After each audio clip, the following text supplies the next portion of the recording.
Hey there, and welcome back to my channel. This is part 4 of my product marketing manager interview questions and answers series, where I'm here to help you to ace your next product marketing interview. And if you're new here, my name is Natalie Allison. I have 10 years of experience in the tech industry, and I've job hopped literally every year of my 20s, but I was still able to land jobs and double my salary in roughly 3 years.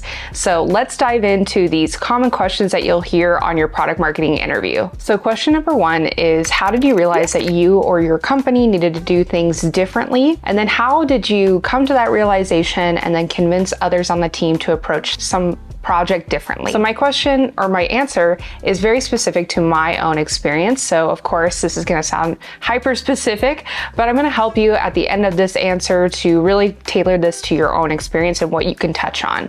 So I talk about a recent product launch that I did, which was a tier 2 launch, which I define as more for existing customers, driving adoption, maybe catching up to a competitor, etc. So we found that a lot of our current customers were paying for XYZ package, but they weren't using this incredible feature that was simple to use and could solve a lot of problems in different industries. When I first met with my PM, or my product manager, we wanted to do more automated methods. So we wanted to send an in-app notification in the product, letting these customers know, hey, this is available, click this button and you can sign up. Now this seems like it would make a lot of sense, right?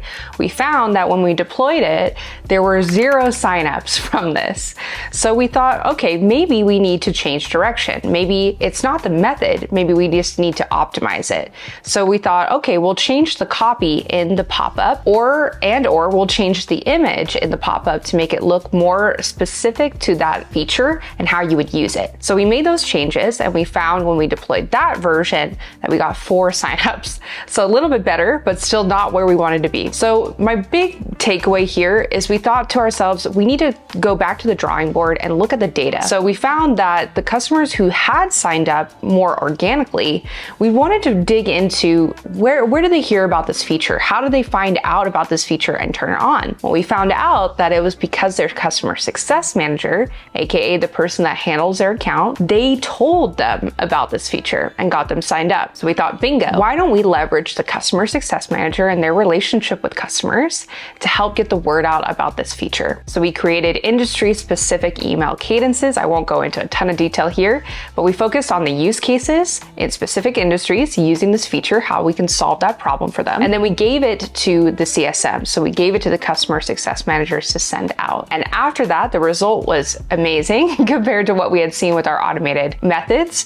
We saw 60 booked sales meetings. That is people that received the email and found out that, hey, I love this feature, I want to try it, and express interest. We also got 9 customers to sign up within a 3-week period, and previously we had only had like 2 or 3. So you can see how leveraging those relationships and really using the data was really important to figuring out that we needed to pivot in our method and our strategy, and also to drive better, more impactful results. So as I said, this is a very specific product launch in my experience, but I think there's 2 things that you can take away in your answer. First is that you try different methods, you explain kind of the challenge, you explain the context of the product and what you were looking to do. So I told you that it was a tier 2. I told you that we were trying to drive adoption with our current customers to expand that stickiness in our product. And then also I talked about data. I talked about how we looked at the data, we were measuring the success metrics of those different automated methods and the optimization that we had done, the original that we had done, and we found that it just wasn't working. And also it shows curiosity.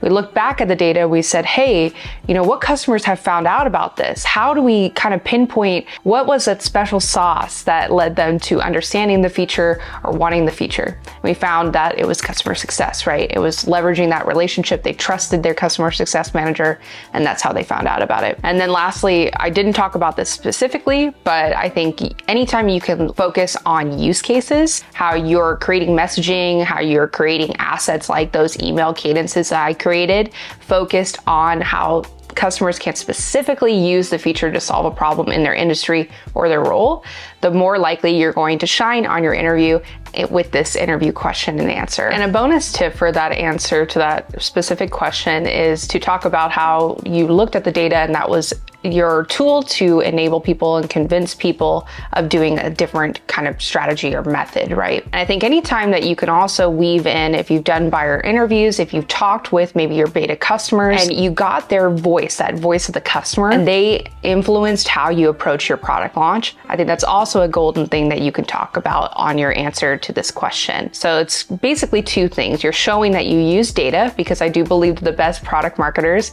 are very data focused, and you use data to really be that center point, that driving force of change and pivoting in strategy. And two, if you could talk about how you use the voice of the customer to change your strategy, that's even more bonus points for you on your product marketing interview. Next one is a tricky one, but a fun one. And that is, tell me about a time when you were the most creative in product marketing. And I love this question because I'm a pretty creative person. I'm sure you are too. And I talk about a specific product launch that was pretty unique. And the reason why it was unique was because it was for multi-factor authentication, which is like kind of a security measure.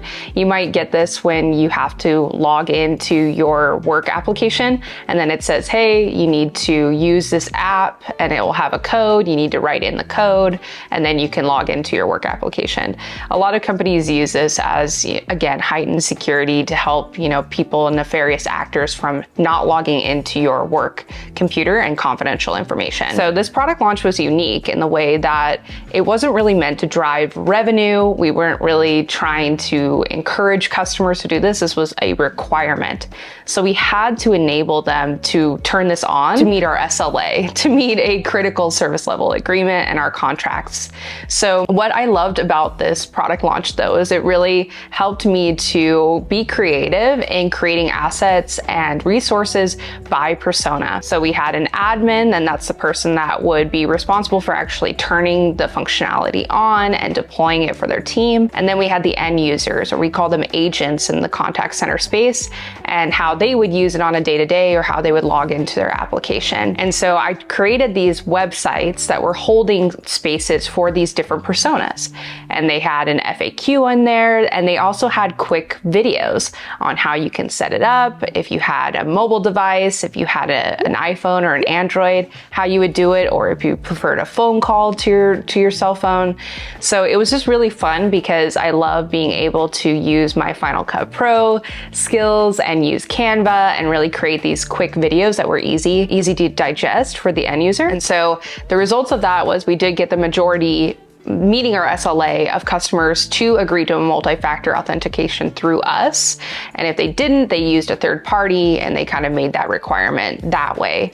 And I think, you might have a hard time finding success metrics for this kind of launch. It's kind of a necessary thing to do, but we did find that there was less support tickets, there was less questions to their account managers who were handling the implementation and deployment of this.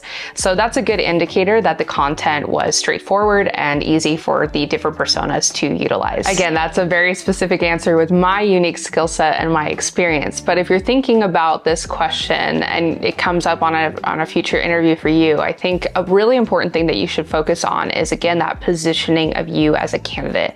So you can hear that I talked about how I can use Final Cut Pro, how I'm pretty good at Canva, and how, of course, I leverage, my buyer research and personas. I understand that, catering it to them, which is a core PMM competency. But I think if you can answer this question, leveraging your unique talent, leveraging maybe a skill that you think other candidates don't have, and how you're creative in using that skill to drive a good result, then I think you're golden and you're going to shine on your product marketing interview. I recently talked about this in a previous video, that there was a PMM hopeful that I talked to who had a ton of experience using business intelligence tools like Tableau. And you might find these more like very data, very technical, specific product marketing roles out there, but I personally don't have a lot of experience using those kind of tools. So this is a great opportunity for her to leverage that as her unique talent and her differentiator against other product marketing candidates. Next is a very common one, especially if you're more seasoned in product marketing, and that is when the interviewer asks you to walk you through a specific product launch that maybe didn't yield the results that you were looking for, and what did you learn from that? And And I've covered this in a lot of videos, but I'm going to cover it yet once again. But I talk about a product launch that happened early in my career in product marketing. And basically there were a few things that contributed to it not going as well as we had hoped. First, and the biggest milestone, biggest reason why it didn't yield the results we wanted was because we didn't have a standard launch framework. And the standard launch framework is basically a way of evaluating each feature or product and trying to figure out the business value that the company can get from that feature. And from there, you determine a tier. So tier 1, tier 2, tier 3 is pretty typical. And each tier has a list of standard things that the company does, different departments do, associated with that kind of tier. So, or that product launch. So for example, for a tier 1, that's an innovative, really big product launch that gets people excited. And there's a lot of different indicators of what makes a tier 1. I won't go into that right now, but basically you would do a lot more and have a lot more resources dedicated to that tier 1 than you would for a tier 3, which is maybe a minor UI fix, for example. Still important, but doesn't drive the same business value, maybe doesn't drive a lot of revenue, maybe doesn't drive a lot of adoption, etc. So when we did this product launch, we didn't have a standard launch framework, and that made it really difficult for teams to, one, get on board. A lot of teams didn't know what to do. They were just scrambling, finding anything and everything that they could do. It was very stressful. And it just didn't really feel like we were a cohesive unit and we were a team in this launch. It felt like people were just feeling like I was giving them a lot of things to do, or my team was giving them a lot of things to do. And it was really not a great experience for the launch team. So after that launch, what we learned was I sat down with every individual launch team. So I sat down with the demand gen marketers. I sat down with the designers. I sat down with sales, and I talked with their leadership and I asked them, what went well, what didn't on that launch, and be really, open and honest with me. We're trying to figure out what we can do better in the future. And luckily the teams were very vocal and very honest in their feedback. And that really helped me to create that baseline for a product launch framework. So exactly what I was talking about. And it helped me to understand, okay, these are the things that they would be willing to do for this type of product launch. And then I met with them again and I asked them, how long does it take you to complete that tactic or complete that blog post or complete that case study? And then they would tell me a rough timeline of how long it would take them to complete. So then I had a good idea of how long things would take to be delivered by that certain team or that team member. So it helped me to create a really good plan. It's like, okay, if this person is going to deliver this, maybe it's a designer delivering an image, then that's going to help this person that handles our ads, that helps our social media account manager do a social media campaign. So I started to understand the dependencies that each team had in order to complete their part of the launch. So it really helped us to create this, again, standard framework where when we had our next product launch, everybody understood what it meant to be a tier 1 launch. They already knew what was coming because they signed off on the activities that they would be willing to do for a tier 1 launch. And I also was able to create a timeline, create specific deadlines based on their timeframes in deliveries. So what was the results? Well, we learned that we made $202K in 30 days post-launch. And I really do feel like this wasn't just all me. It was really the key feedback that the teams were willing to share with me. They told me what worked. They told me what didn't. They had open conversations with me. And that created a more smooth, more aligned launch team that felt like we were all together, coming together towards a specific goal, driving this revenue, doing best for our customers. So I think, again, this is a very specific answer in my experience, but I think if you can talk about how you took the time to work cross-functionally and learn from your mistakes and be open to other teams' feedback, that's a great way to answer this question in an impactful way.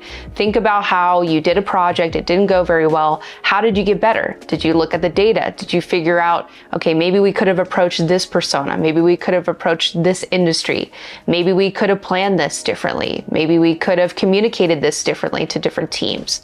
I think a really big part of being a great product marketer is also being open. So having those conversations, and it might not feel so great to have a conversation with a team that you know was really frustrated, but it's important. Seek them out, ask their feedback so you can iterate and you can get better. And believe me, they'll be so appreciative when you do, and then you can drive results like what I saw. And I know I sound like a broken record throughout this video, but a lot of these answers are going to be so tailored to your unique experience and how you position yourself as an expert qualified candidate for a role. So if you're looking for product marketing specific interview prep, if you're looking for someone to help to optimize your resume or your LinkedIn to help you stand out in your product marketing job search, then please feel free to check out the pinned comment on this video. And I have a wait list for working with me. I'm taking on one-on-one clients right now. I only take on a limited number of clients to really help you to, again, do all those things. So work on your mock interview. We can do mock interview practice and also optimize your LinkedIn and your resume. So if you're interested in product marketing and you're looking for a bit of help, please feel free to check that out, or you can look at my website, check me out. Shameless plug, just wanted to mention that here, but let's get back into the video. The next question is kind of more general. It's not super specific to product marketing, but it might be a slightly uncomfortable question, but it's just the straightforward question of were you laid off? And I think the biggest takeaway here, and what I believe is going to help you shine and work through this kind of difficult question, is be honest. If you were laid off, be honest. I know it can be uncomfortable, but the last thing that you want to do is create this really roundabout way of answering this question. It's going to come off to the interviewer as you're not trustworthy and you're making things up. And what else could you be making up if you're not willing to be honest? So start off being honest. Just say, yes, I was laid off. And then I'm going to walk you through ways that I think you could talk about this in an impactful way that comes off as very clear and I think still helps you in your candidacy and helps you move forward. So I would say something along the lines of, yes, I was laid off at my previous company and it was a really difficult time and experience for me, but it did give me the opportunity to pause and reflect on the things that I do enjoy in my career and where I want to go. So in that time, I really thought about how I love, and you can insert a product marketing competency. So I really love doing buyer research, doing market research. I really love creating content that focuses on the jobs to be done or the jobs that different personas are trying to accomplish. And I really feel like this position is a great fit in helping me further that skill set. In that time that I was unemployed, or in that time that I've been laid off, I also took certifications, I took courses, and I learned how to create XYZ, another product marketing, maybe portfolio item like a data sheet, or I created ebooks, or I worked freelance and created my own portfolio. And I really feel like I'm ready and I understand what is going to be best for me in my next career move. You can also pepper in language like, I feel like the time has really helped me to be intentional about my next career steps, and I noticed in the job description that you're looking for someone to take on this challenge or take on this project, and I'm really excited about furthering my skills in that area.